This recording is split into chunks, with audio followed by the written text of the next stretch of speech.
لما رآني في هواه متيما عرف الحبيب مقامه فتمرد. أسعد الله أوقاتكم بكل خير، والله يمسيكم بالخير والرضا والنعيم مقابل الرحمن.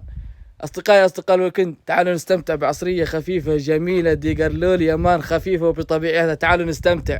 في بداية فقرتنا أمس حصلت ضجة إعلامية في تويتر بخصوص موضوع يحصل في الحجاز.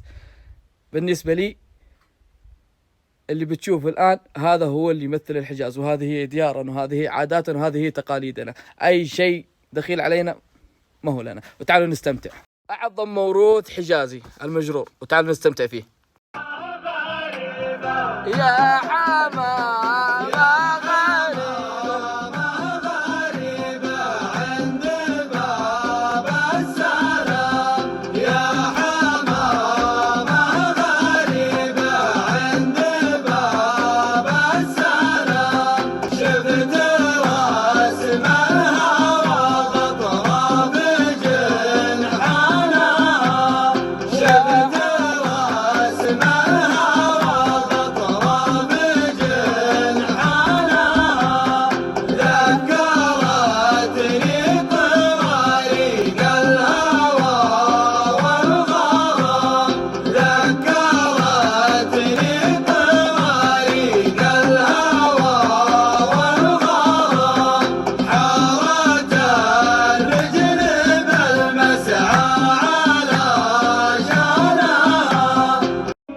فقرتنا بأفضل موروث حجازي الحيومة.